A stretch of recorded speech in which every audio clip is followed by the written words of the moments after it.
વડોદરાના કાયા વરોહણથી પોર સુધીનો રોડ છે હવે તેનું કામ ખોરંભે પડ્યું છે। 1 વર્ષથી રોડનું કામ બંધ થતા વાહન ચાલકો પરેશાન થયા। 9 કિલોમીટરના રોડનું કામ બંધ થતા વાહન ચાલકો પરેશાન થયા છે। ખખડધજ રોડથી વાહન ચાલકો હેરાન પરેશાન થયા। રોડ પર નાખેલી કપચીથી અવારનવાર અકસ્માત થાય છે। ગ્રામજનોની તંત્રને રજૂઆત છે છતાં કોઈ જવાબ નથી મળતો। વૃક્ષો કાપવાની મંજૂરીના વિલંબથી રોડનું કામ અટક્યું છે। રોજિંદા 2000થી વધુ વાહન ચાલકો રસ્તાનો ઉપયોગ કરે છે।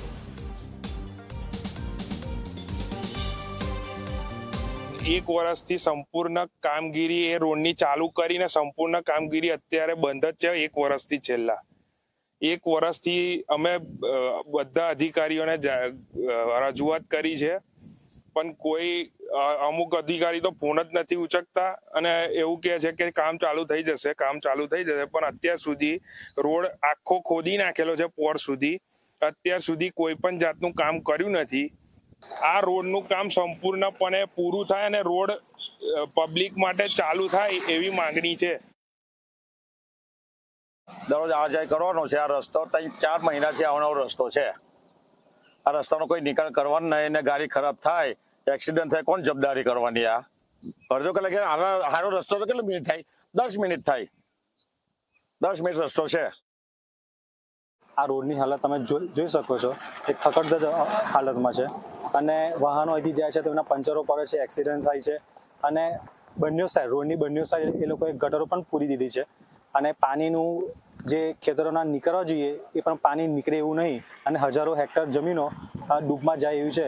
તો તંત્રને અપીલ છે કે તાત્કાલિક ધોરણે યોગ્ય પગલાં લઈ અને એનું ચાલુ કરાવે અને રોડનું કામ ચોમાસા પહેલા પૂર્ણ કરે એવી અમારી એક નાગરિક તરીકે મારી આશા છે। હાલમાં અત્રેના પેટા વિભાગ હસ્તગત આરએમબીમાં પોર કાયાવરણ સાંડલી રોડનું 7 મીટરથી 10 મીટર વાઇડનિંગ અને રિકન્સ્ટ્રક્શનની કામગીરી ચાલુ છે સ્થળ ઉપર। સદર રોડમાં વાઇડનિંગનું કામગીરી હોય તથા ફોરેસ્ટની ક્લિયરન્સની મંજૂરી હોય। સદર રોડ ઉપર હાલ કામગીરી ફોરેસ્ટની મંજૂરી મળ્યા બાદ પૂર ઝડપે ચાલુ છે। છેલ્લા 3-4 મહિનાથી ફોરેસ્ટની નોન પીએફની મંજૂરી મળી ગઈ છે, જેના કારણે હાલ તે સ્થળ ઉપર ઝાડ કાપવાની કામગીરી ચાલુ છે અને શરૂઆતના 6 કિલોમીટરમાં ફોરેસ્ટની હજી સ્ટેજ 1ની પરમિશન પણ મળેલ નથી, એટલે તે સ્થળ ઉપર કામગીરી અત્યારે હાલ બંધ રાખવામાં આવેલ છે। સમગ્ર ગુજરાતભરમાં રાજ્ય સરકાર નવીન રોડ રસ્તા બનાવી રહી છે, સાથે સાથે લોકોને તકલીફ ન પડે તેવા કામ કરી રહી છે, ત્યારે વડોદરા જિલ્લામાં આની વિપરીત અસર જોવા મળી છે।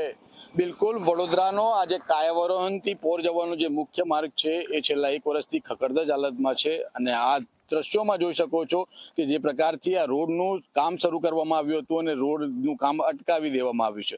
બિલકુલ આ જે રોડ છે એ મુખ્ય ધોરીમાર્ગ છે। આ રોડ ઉપરથી આમ જોવા જઈએ તો 1000થી 2000 વાહનો રોજિંદાપણે અવર જવર કરે છે, પરંતુ ક્યાંક ને ક્યાંક આજે તંત્રની બેદરકારીના કારણે આજે લોકો છે એને સમસ્યાનો સામનો કરવો પડે છે, કારણ કે અત્યારે આગામી સમયની અંદર ચોમાસું આવવાનું છે અને ચોમાસાની ઋતુ દરમિયાન આ ડામરના કામ નહીં કરી શકાય, એટલે કે ક્યાંક ને ક્યાંક અત્યારે 31 જુલાઈ સુધી જ કામ કરી શકાશે। 31 જુલાઈ પછી ડામરના રોડ કામ નહીં થાય અને આ જો ચોમાસાની અંદર આ આવો જ રસ્તો રહ્યો તો અનેક વાહન ચાલકો અકસ્માતોના ભોગ બનશે, કારણ કે હાલ પણ અકસ્માતો થઈ રહ્યા છે અને અકસ્માતોના કારણે આજે ગ્રામજનો છે તેઓએ અનેક વખત આજે આરએનબીના અધિકારીઓ છે તેમને રજૂઆત કરવામાં આવી છે, પરંતુ ક્યાંક ને ક્યાંક આરએનબીના અધિકારીઓ પણ કોન્ટ્રાક્ટરના ખોળામાં બેસી ગયા તેવું સ્પષ્ટપણે લાગે છે, કારણ કે હજુ સુધી કોઈ પણ નોટિસ નથી કાઢવામાં આવી અને નોટિસની સાથે સાથે આ જે આખો રોડ છે એ 61 કરોડ રૂપિયાના ખર્ચે બનાવવામાં આવ્યો છે। ત્યારે આ રોડની ગુણવત્તા પર અનેક સવાલો ઊભા થયા છે। ત્યારે હવે જોવાનું એ રહ્યું કે આવનારા સમયની અંદર આ કોન્ટ્રાક્ટર દ્વારા ક્યારે કામ શરૂ કરવામાં આવે છે, ક્યારે નથી કરવામાં આવતું, કારણ કે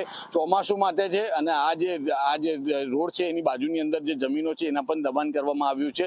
સાથે સાથે જે ખેડૂતો છે એ રોજિંદા પણ હવે ચોમાસું પાક લેવાની તૈયારી છે, તેવામાં આ રોડ ખખડધજ બન્યો છે, જેના કારણે અનેક સમસ્યાઓ અને લાખો રૂપિયાનું નુકસાન રોજિંદા પણ ખેડૂતોને પણ વેઠવાનો વારો આવે છે। ત્યારે હવે મહત્વની વાત એ રહી કે આવનારા સમયમાં આ કોન્ટ્રાક્ટર અને પીડબ્લ્યુડીના અધિકારીઓ છે એ ક્યારે જાગે છે અને આ નવીન રોડ રસ્તાનું કામ ક્યારે શરૂ કરવામાં આવે છે એ તો આવનારા સમયમાં જ ખબર પડી શકશે। સહયોગી કેમેરા પર્સન સાથે ચિરાગ જોશી, ઝી મીડિયા, ડભોઈ, વડોદરા।